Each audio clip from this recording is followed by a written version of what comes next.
آپ دیکھیے کمیونزم آیا، بخارا، سمرقند، تاشقند، ازبکستان، تاجکستان، پورے روس کے اندر، قزاقستان، قرغیزستان، آذربائیجان، یہ وہ ملک ہیں جو ملک خالص اسلامی ملک تھے، مگر کمیونزم نے اپنی طاقت کے بلبوتے پر مسجدوں کو توڑ دیا، نمائش گاہ بنا دیا، اور 80-90 سال میں یہ لگنے لگا کہ اسلام کا جنازہ نکل گیا۔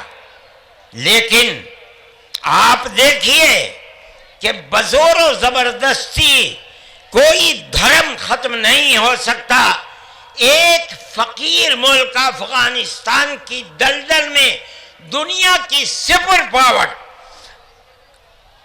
پھنس کر دفن ہو گئی، ٹکڑے ٹکڑے ہو گئی، ختم ہو گئی۔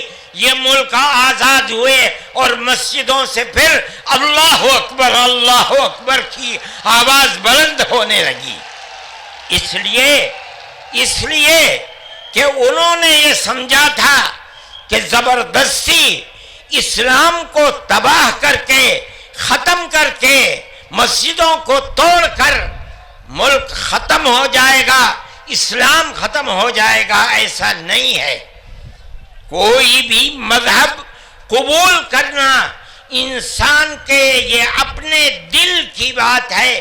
دل اگر قبول کرتا ہے انسان مذہب کا پابند ہو جاتا ہے، اگر دل قبول نہیں کرتا تو اسلام اس مذہب کا پابند نہیں ہوتا۔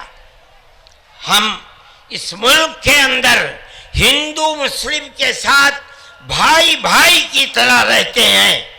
ہم نے ملک کی آزادی کے بعد بدقسمتی سے، ملک کی تقسیم کے بعد سے، ہم نے اس ملک کے اندر آپس کے اختلاف کو دیکھا، یہاں تک کہ اختلاف ہوتے ہوتے حکومتیں بدلتے حکومت بی جے پی کی آئی۔ ہم نے کبھی یہ آواز نہیں سنی تھی۔ ہم نے یہ بھی سنا کہ ان 20 کروڑ مسلمانوں کو گھر واپس کرو۔ یہ آواز اس سے پہلے کبھی نہیں آئی تھی۔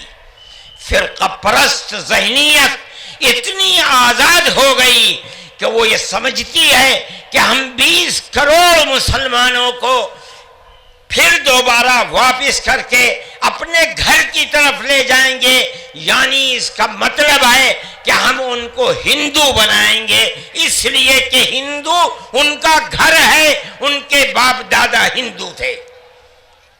مگر میں آپ کو، یہاں کے دھرم گرو بیٹھے ہوئے ہیں اور میں مسلمانوں کو نہیں، میں پورے ملک کے اندر میڈیا کے ذریعے سے یہ بات پہنچانا چاہتا ہوں کہ ایسا کہنے والے لوگ نہ اپنے ملک کی تاریخ کو جانتے ہیں، وہ جاہل ہیں، نہ وہ اپنے مذہب کی تاریخ کو جانتے ہیں۔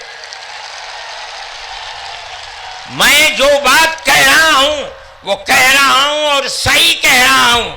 میں نے اس مسئلے پر غور کیا ہے۔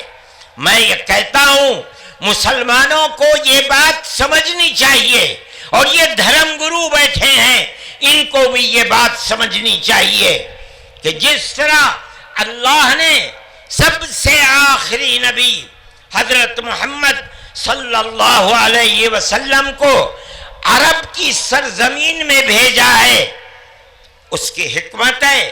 وہ اگر چاہتا امریکہ میں بھیج دیتا، وہ اگر چاہتا ان کو افریقہ میں اتارتا، وہ اگر چاہتا سوئٹزرلینڈ میں اتارتا، وہ اگر چاہتا دنیا کے کسی ملک کے اندر اتارتا، لیکن اس کی حکمت کہ اس نے سب سے آخری نبی، نبیوں کے سردار کو اگر اتارا تو عرب کی سرزمین میں اتارا۔ بالکل اسی طرح مسلمان اور ساری دنیا سمجھے کہ بالکل اسی طرح نبی اول الزمان کو، حضرت آدم کو جو نبی تھے سب سے پہلے ان کو بھارت کی دھرتی کے اندر اتارا. اگر وہ چاہتا تو آدم کو افریقہ میں اتار دیتا. اگر وہ چاہتا تو آدم کو عرب میں اتار دیتا. اگر وہ چاہتا روس کے اندر اتار دیتا. لیکن نہیں، وہ بھی جانتے ہیں، ہم بھی جانتے ہیں، ہمارا عقیدہ ہے، حدیث سے عقیدہ ہے کہ آدم کو دنیا میں اتارنے کے لیے اس بھارت کی دھرتی کا انتخاب کیا گیا. ان کے پاس کوئی آسمانی کتاب نہیں ہے